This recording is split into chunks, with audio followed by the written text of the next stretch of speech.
नमस्कार। आज हम भारत के संविधान में जो भाग हैं इनके बारे में चर्चा करेंगे।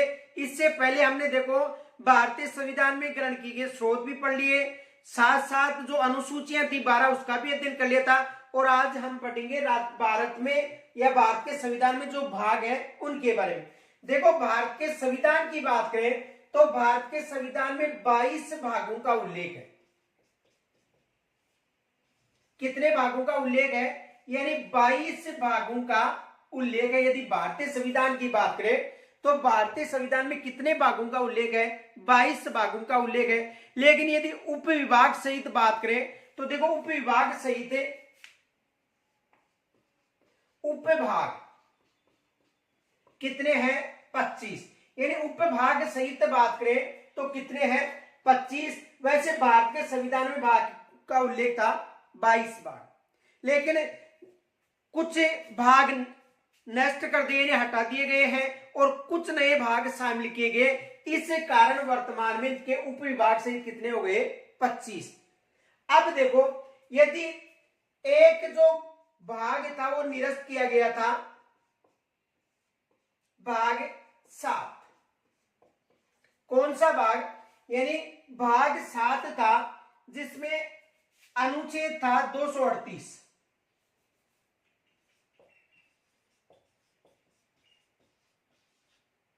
यानी भाग 7 में कौन सा अनुच्छेद था? 238। तो भाग 7 निरस्त किया गया है यानी हटाया गया है और 4 भाग नए शामिल किए गए हैं। एक भाग है, देखो ये भाग 7 इसे निरस्त किया गया है। इसे निरस्त कब किया गया था? देखो 7वें संविधान अधिनियम या 7वें संविधान संशोधन 1956 के द्वारा इस भाग को निरस्त किया गया था। ये याद रखना, 7वें संविधान संशोधन या अधिनियम 1956 की बात है। इसके द्वारा जो भाग 22 में भाग 7 था इसे निरस्त या हटा दिया गया था। ये याद रखना। प्रश्न आ सकता है कि किस भाग को भाग श्रेणी से हटाया गया है, तो कौन सा भाग था? भाग 7, अनुच्छेद था 238। अब जो नए भाग शामिल किए गए हैं इनमें देखो एक भाग, यदि शामिल की बात करें तो भाग 4 में 4 का शामिल किया गया था। यानी शामिल देखो निरस्त तो एक ही किया है, भाग 7। किस संविधान संशोधन? ये याद रखना क्योंकि एग्जाम में है, यहां से प्रश्न बनते हैं और वर्तमान में जो राज्य व्यवस्था का जो पेपर आ रहा है इसी आधार पर आ रहा है। तो देखो भाग 7 निरस्त किया गया था, अनुच्छेद 238 था। और किस संविधान संशोधन? 7वें संविधान संशोधन कब हुआ था? 1956 में। अब यदि शामिल भाग की बात करें तो देखो एक तो भाग 4 के शामिल किया गया था। भाग 4 के में मूल कर्तव्यों की बात करें तो मूल कर्तव्य भाग 4 के में है। और 42वें संविधान संशोधन 1976 में भाग 4 के जोड़ा गया था। कब जोड़ा गया था? 42वें संविधान संशोधन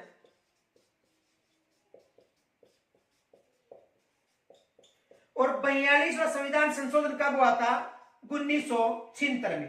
तो 42वें संविधान संशोधन में भाग 4 के को शामिल किया गया था और इसमें मूल कर्तव्यों का उल्लेख है। अब देखो एग्जाम में यह भी प्रश्न बन सकता है कि मूल कर्तव्यों का उल्लेख भारतीय संविधान यानी मूल भारतीय संविधान में नहीं था। ये जो 4 भाग बताऊंगा जो आपको यानी जो इनमें शामिल किए गए इनका मूल संविधान में उल्लेख नहीं था। तो 42वें संविधान संशोधन 1976 के द्वारा जोड़ा गया था। और याद रखना जो 42वां संविधान संशोधन है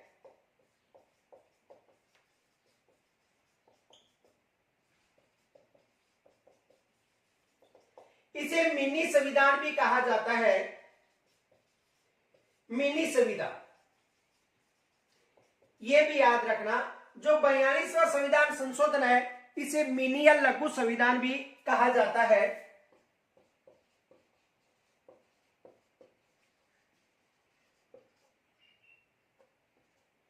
ये भी याद रखना। यानी मिनी संविधान या लघु संविधान किस संविधान संशोधन को कहा जाता है? 42वें संविधान संशोधन को मिनी संविधान या लघु संविधान संशोधन कहा जाता है, ये याद रखना।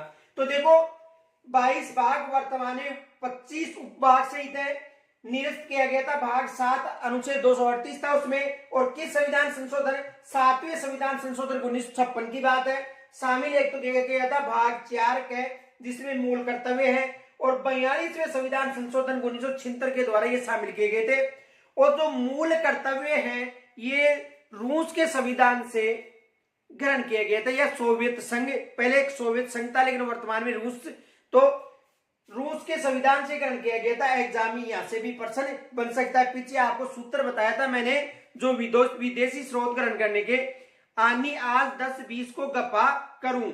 करू का मतलब क्या का मतलब कर्तव्य, यानी मूल करते, रू का मतलब रूस, यानी पीछे अच्छी तरह समझाया था आपको। तो भाग 4 के मूल कर्तव्यों को शामिल किया गया था 42वें संविधान संशोधन से। और मूल कर्तव्य किस देश से ग्रहण किए गए थे?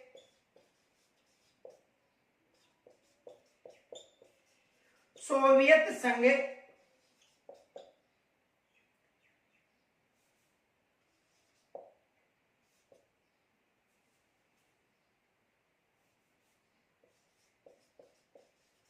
या रूस।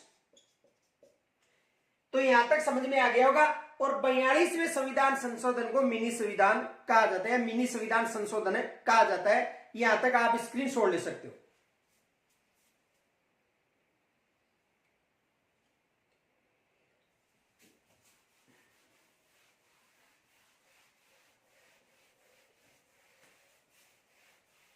अब देखो भाग 4 के अलावा एक भाग 9 के भी शामिल किया गया है। भाग 9 के, और भाग 9 के में नगर पालिकाएं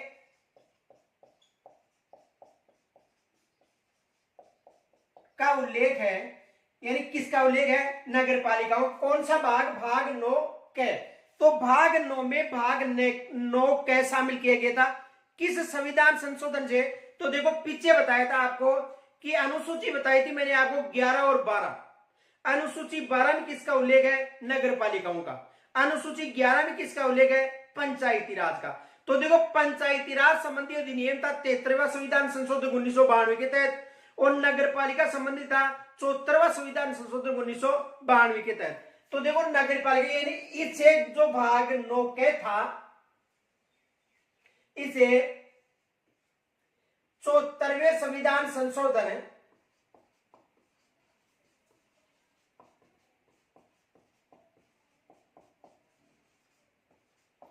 1992, 74वां संविधान संशोधन कब की बात है? 1992। कब हुआ था? 74वां संविधान संशोधन 1992 में हुआ था। तो 74वें संविधान संशोधन के द्वारा भाग 9 के को भागों में शामिल किया गया था, ये याद रखना। और यदि अनुसूची पूछे तो देखो नगरी किसका, अनुसूची कौन सी है? अनुसूची 12। और अनुसूची 12 में किसका उल्लेख है? नगर पालिकाओं का, नगर पालिका अधिनियम,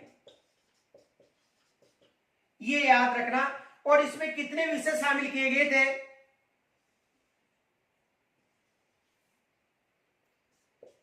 18 विषय या मद शामिल थे। समझ में आ गया होगा। तो देखो भाग 9 के भी शामिल किया गया जिसमें नगर पालिकाओं का उल्लेख है। 74वें संविधान संशोधन 1992 के दौरान से शामिल किया गया था और लागू किया गया था जून 1993 में। याद रखना नगर पालिका यानी 74वां जो संविधान अधिनियम था या संशोधन था, ये लागू कब हुआ था? ये लागू हुआ था जून 1993 में। और पारित कब हुआ था? 1992 में। ये याद रखना। यदि पारित पूछे 74वां संविधान संशोधन तो 1992 बताना है, और यदि लागू पूछे तो जून 1993 बताना है। यहां तक स्क्रीन छोड़ ले सकते हो।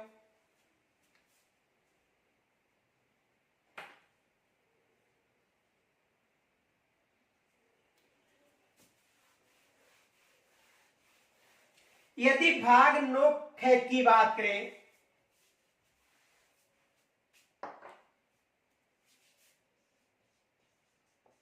भाग नोक है। तो ख में देखो किसका उल्लेख है? सहकारी समितियों का।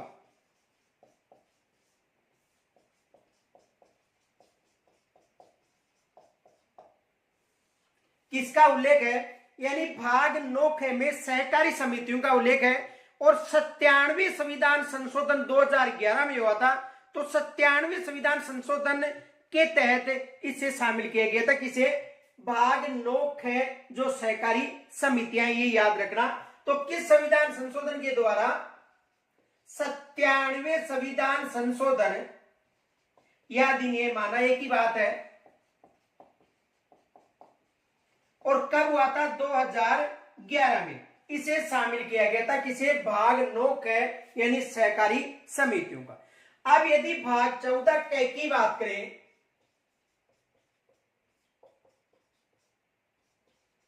इसमें अधिकरणों का उल्लेख है। और इस भाग को 42वें संविधान संशोधन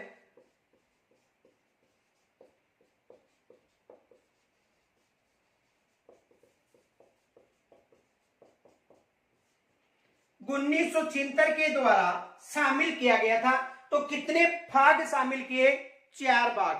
28 कितने?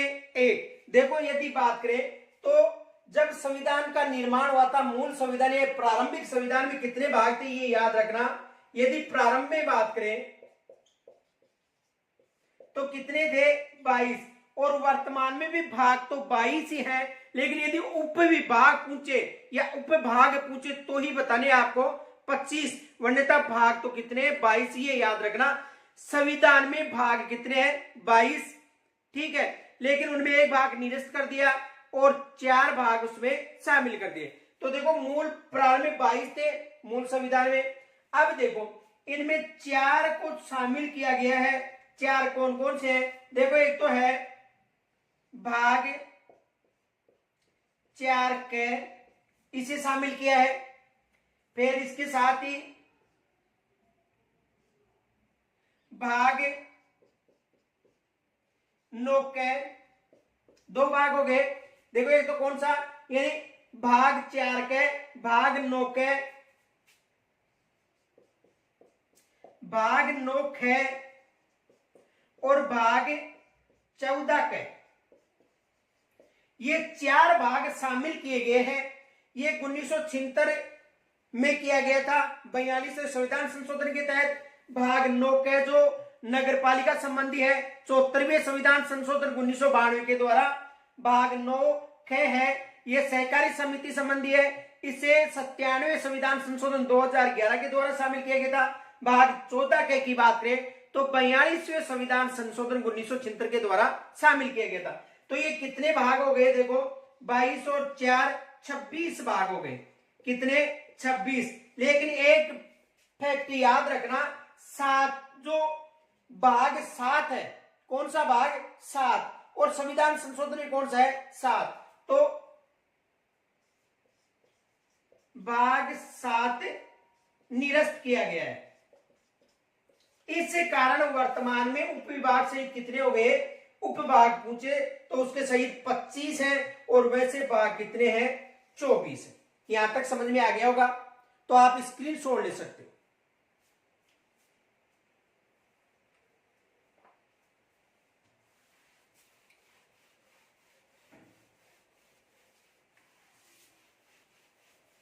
अब देखो यदि भाग 1 की बात करें तो भाग 1 में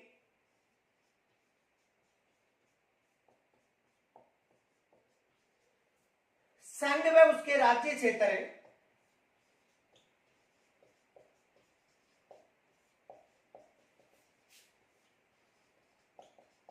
का उल्लेख है। भाग 1 में किसका उल्लेख है? संघ व उसके राज्य क्षेत्रों का उल्लेख किस भाग में है? भाग 1 में है। अब देखो इसमें अनुच्छेद कितने हैं? यदि अनुच्छेदों की बात करें तो अनुच्छेद 1 से लेकर 4 तक। कितने अनुच्छेद है? अनुच्छेद 1 से लेकर 4 तक। आपको मैं 7 बाकी 7 ऐसे अनुच्छेद भी बताऊंगा जो एग्जाम में पूछे जाते हैं। देखो जो फर्स्ट ग्रेड हो या सेकंड ग्रेड हो या थर्ड ग्रेड हो, इन भर्तियों में जो राज्य व्यवस्था के प्रश्न है, यदि संपूर्ण राज्य व्यवस्था आपको समझ में नहीं आएगी तो आप प्रश्न नहीं कर सकते हो, क्योंकि उससे संबंधित प्रश्न बनाए जा रहे हैं। तो यदि संबंधित प्रश्न आपको याद करने हैं तो मेरे साथ बनी रहिए, जितनी कोशिश होगी उतनी कराने की कोशिश करूंगा। तो देखो अभी यहां से क्या प्रश्न बन सकते हैं। देखो भाग 1 की बात करें, संघ और उसके राज्य क्षेत्र, और अनुसूची 1 में भी संघ और उसके राज्य क्षेत्रों का उल्लेख था, ये याद रखना। भाग 1 में भी संघ व उसके राज्य क्षेत्रों का उल्लेख है, और प्रथम जो अनुसूची थी उसमें भारत के राज्य और संघीय क्षेत्र का उल्लेख था। अब देखो संघ और राज्य क्षेत्र 28 से जो राज्य है और 8 केंद्र शासित प्रदेश, संघ का मतलब संघीय क्षेत्र। तो 28 राज्य और 8 केंद्र शासित प्रदेशों का उल्लेख है। अनुच्छेद कौन सा है? अनुच्छेद 1 से लेकर 4 तक। अब देखो अनुच्छेद 1 की बात करें, क्योंकि साथ साथ मोस्ट अनुच्छेद भी याद रखना। यदि अनुच्छेद 1 की बात करें तो अनुच्छेद 1 में है संघ व उसके राज्य। अनुच्छेद 1 में क्या है? संघ व उसके राज्य। अब देखो अनुच्छेद 1 में एक प्रश्न आता है, यानी अनुच्छेद 1 में संघ और उसके राज्य क्षेत्रों को परिभाषित किया गया है। किस अनुच्छेद में? अनुच्छेद 1 में। यानी भारत राज्यों का संघ होगा, भारत राज्यों का संघ या संघीय व्यवस्था है। अब देखो अनुच्छेद 1 की बात करें तो इसमें प्रश्न पूछा जा सकता है, अनुच्छेद 1 में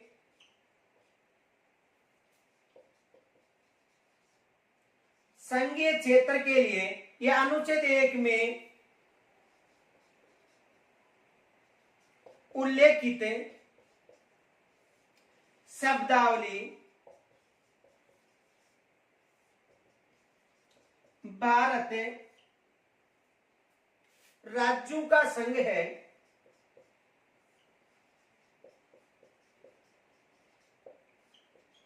देखो अनुच्छेद 1 में उल्लेखित शब्दावली भारत राज्यों का संघ है,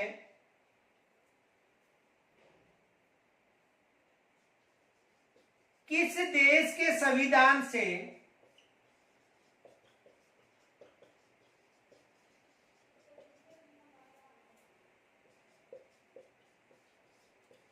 ग्रहण की गई है। ये देखो प्रश्न बन सकता है। देखो अनुच्छेद 1 में किसका उल्लेख है? संघ और उसके राज्य क्षेत्र, यानी भारत के जो संघ है और उसके राज्य क्षेत्र। तो संघ का जो नाम और राज्य क्षेत्र की, तो भारत राज्यों का संघ है। ये जो शब्दावली है किस देश के संविधान से ग्रहण की गई है? देखो पीछे भारतीय संविधान में जो 10 देशों से हमने स्रोत ग्रहण किए थे उनमें आपको बताया था कि यहां पर प्रश्न बन सकता है। देखो पहली में जो अनुच्छेद 1 है उसमें संघ और उसके राज्य क्षेत्र से संबंधित पूछा जा सकता है कि संघ व राज्य क्षेत्र का उल्लेख किस अनुच्छेद में है, तो अनुच्छेद 1 हो गया। या प्रश्न आ सकता है कि अनुच्छेद 1 में उल्लेखित शब्दावली भारत राज्यों का संघ किस देश के संविधान से ग्रहण की गई है, तो याद रखना पीछे भी बताया था ये शब्दावली कन्नाडा से ग्रहण की गई है। किस देश से? कन्नाडा के संविधान से। तो किस देश के संविधान से? कन्नाडा के संविधान से।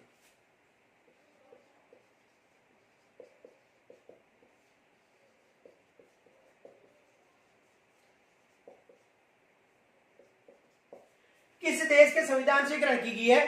कन्नाडा के संविधान से ग्रहण की गई। ये एग्जाम में प्रश्न बन सकता है। अब देखो इससे यानी 1 से 4 तक जो मोस्ट अनुच्छेद उनकी चर्चा करेंगे। तो एक अनुच्छेद 1 याद रखना, राज्य व संघीय क्षेत्र का उल्लेख, और इसमें जो हम भारतीय भारत राज्यों का संघ है ये शब्दावली कन्नाडा से ग्रहण की है, यानी संघीय व्यवस्था भी किस देश से ग्रहण की गई है? कन्नाडा से। तो यहां तक स्क्रीनशॉट ले सकते हो आप।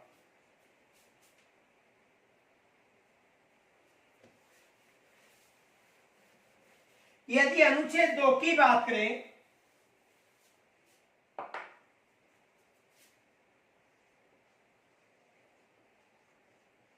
तो अनुच्छेद 2 में नए राज्यों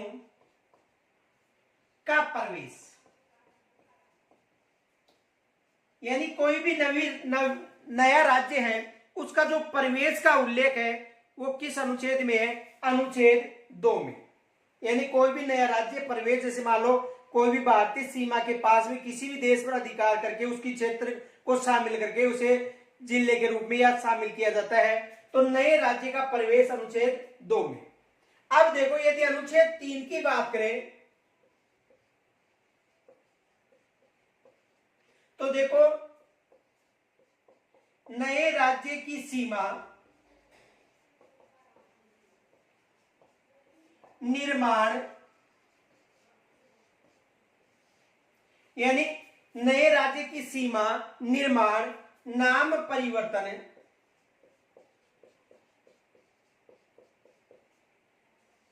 व क्षेत्र की बात करें तो किस अनुच्छेद में मिलेगा? अनुच्छेद 3 में। देखो अनुच्छेद 2 में तो है कि नए राज्यों का प्रवेश, यानी अनुच्छेद 2 में किसका उल्लेख है? नए राज्यों का प्रवेश। लेकिन यदि अनुच्छेद 3 की बात करें तो नए राज्य की सीमा, उसका जो निर्माण है या जो नाम परिवर्तन है, यानी सीमा निर्माण या सीमा से संबंधित नाम परिवर्तन या उसका क्षेत्र में कोई भी परिवर्तन है, तो ये इसका उल्लेख किस अनुच्छेद में मिलता है? अनुच्छेद 3 में। और नए राज्यों का प्रवेश का उल्लेख किसमें मिलता है? अनुच्छेद 2 में। अब देखो यहां से क्या प्रश्न बन सकता है, ये याद रखना। देखो अनुच्छेद 2 और 3 से संबंधित प्रश्न पूछा जा सकता है।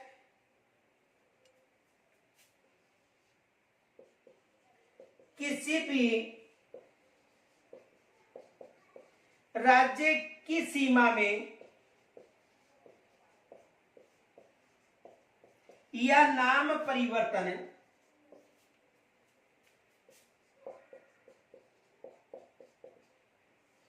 करना है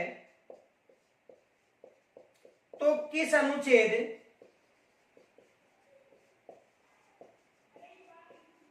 उल्लेख होगा या उल्लेखित, तो किस अनुच्छेद में? अनुच्छेद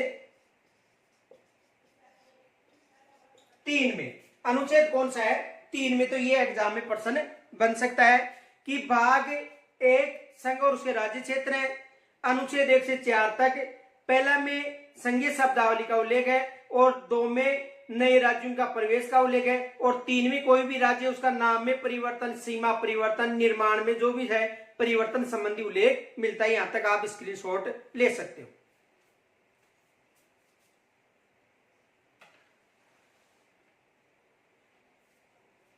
अब देखो यदि भाग 2 की बात करें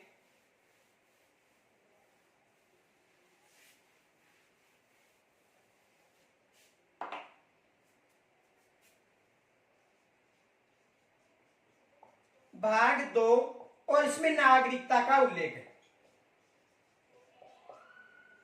अनुच्छेद है 5 से 11 तक। देखो भाग 2 नागरिकता का उल्लेख है और अनुच्छेद है 5 से 11 तक। यदि भाग 2 में नागरिकता की बात करें तो देखो अमेरिका में दोहरी नागरिकता है और भारत में इक्यारी नागरिकता है। लेकिन भारत में जो इक्यारी नागरिकता है ये इंग्लैंड या ब्रिटेन के संविधान से ग्रहण की गई थी, तो ये याद रखना।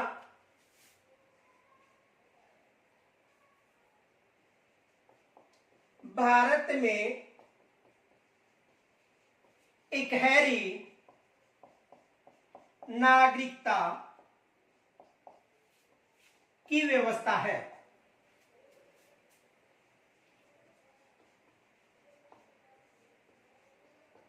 जो इंग्लैंड के संविधान से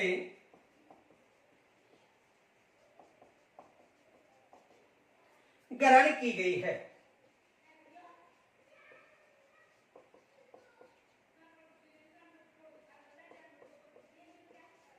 किस संविधान से ग्रहण की गई है?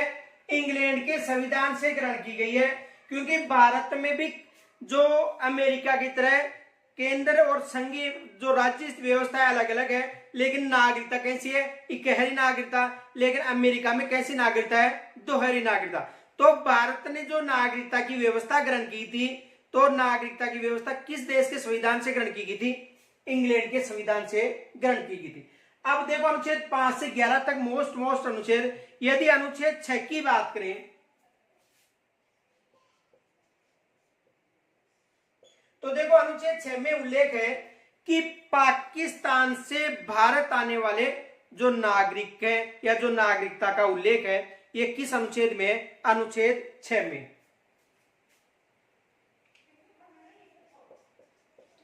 भारत से सिर्फ पाकिस्तान से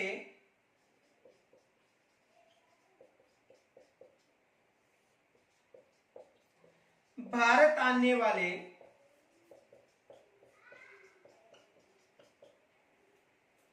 नागरिकों की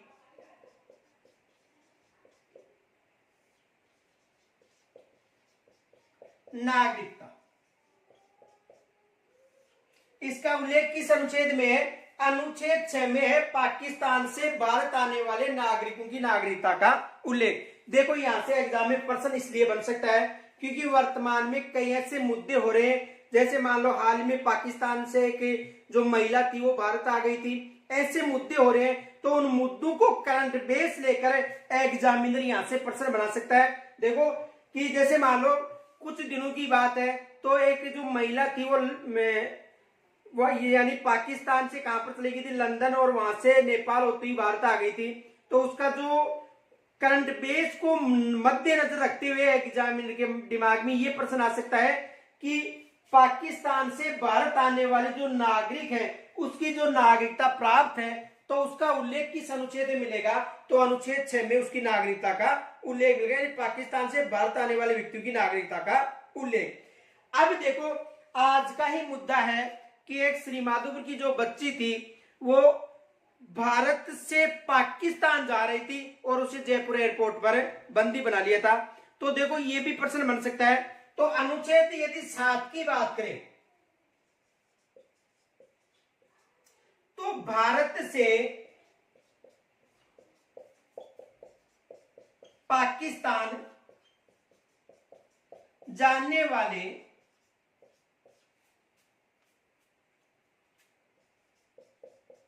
नागरिकों की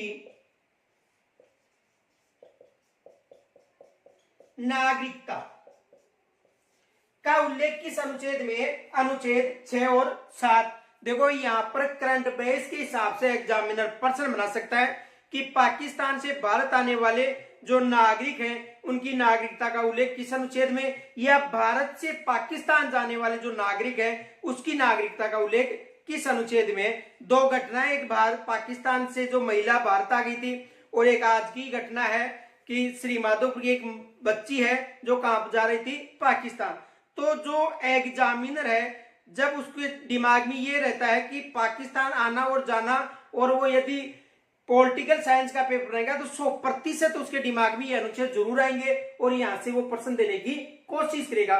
तो जो राज्य व्यवस्था है वो करंट बेस पर अधिक चलती है, तो ये विशेष अनुच्छेद रखना दोनों याद, एक अनुच्छेद 6 और एक अनुच्छेद 7। आप यहां तक स्क्रीनशॉट ले सकते हो।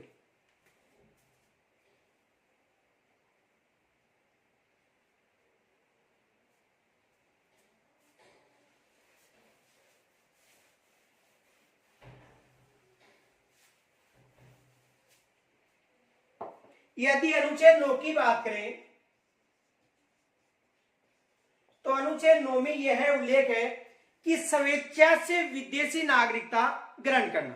कोई भी व्यक्ति यदि स्वेच्छा से विदेशी नागरिकता ग्रहण करता है तो उसका उल्लेख किस अनुच्छेद में मिलता है? अनुच्छेद 9 में।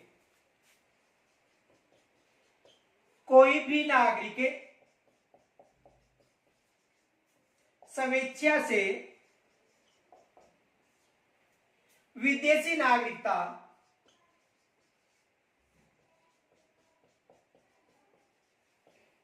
ग्रहण करता है, यानी कोई भी व्यक्ति है वो यदि स्वेच्छा, या कोई भी नागरिक है स्वेच्छा से विदेशी नागरिकता ग्रहण करता है तो उसका उल्लेख किस अनुच्छेद में मिलता है? अनुच्छेद 9 में। ये याद रखना कि विदेशी जो है, यानी विदेशी जो कोई भी नागरिक है वो स्वेच्छा से यदि विदेशी नागरिकता ग्रहण करता है तो इसका उल्लेख किस अनुच्छेद में मिलता है? अनुच्छेद 9 में। और यदि अनुच्छेद 11 की बात करें तो संसद द्वारा नागरिकता के अधिकार का उल्लेख मिलता है।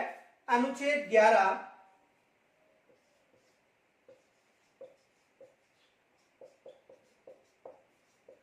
संसद द्वारा नागरिकता प्रदान करना,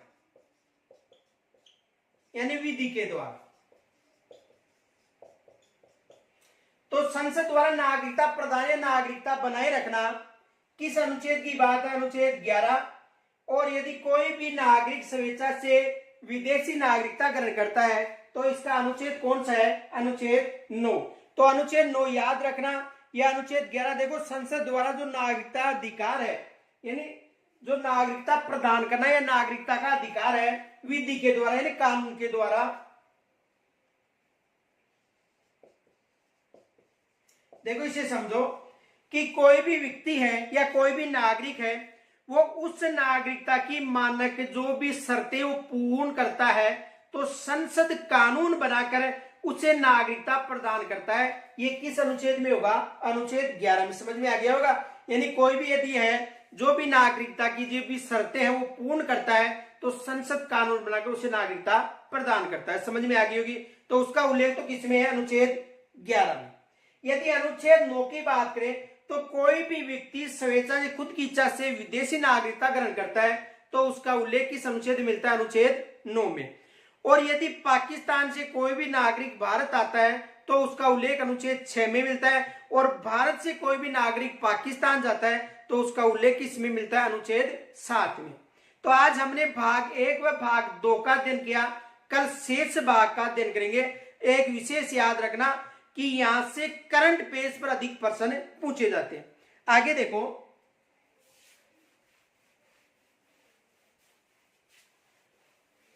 देखो दो हमारे जो चैनल हैं, एक है जीके चोपड़ा जी, इस चैनल पर है वो भारत की राज व्यवस्था चल रही है, भारत का इतिहास चल रहा है, कला संस्कृति राजस्थान की, और राजस्थान का जो भी कला संस्कृति के साथ साथ जो भी अन्य है वो भी इस चैनल पर मिलेंगे आपको। जीके चोपड़ा जी राज व्यवस्था मिलेगी।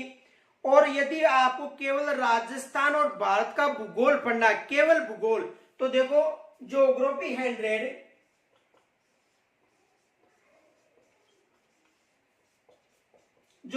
100 बाई एच.एस. चोपड़ा नाम से एक यूट्यूब चैनल है। इस पर केवल ज्योग्राफी की क्लासें मिलेंगी और यहाँ पर जो वर्तमान में राजस्थान में जो परिवर्तन हुआ है उसके हिसाब से भूगोल चल रहा है और भारत का ज्योग्राफी चल रहा है। तो यहाँ पर यदि ज्योग्राफी आप पढ़ना चाहते हो तो ज्योग्राफी 100 चैनल पर जाना। और यदि राजस्थान का इतिहास, राजस्थान की कला, राजस्थान की संस्कृति, इसके साथ साथ राज्य व्यवस्था या भारत का इतिहास या शैक्षिक परिदृश्य जो प्रथम श्रेणी में पूछा जा रहा है, तृतीय श्रेणी में पूछा जा रहा है, वो टोटल कहां पर मिलेगा? जीके चोपड़ा जी पर मिलेगा। तो आप यहाँ पर सर्च करके आप जो भी पढ़ना चाहते हो पढ़ सकते हो।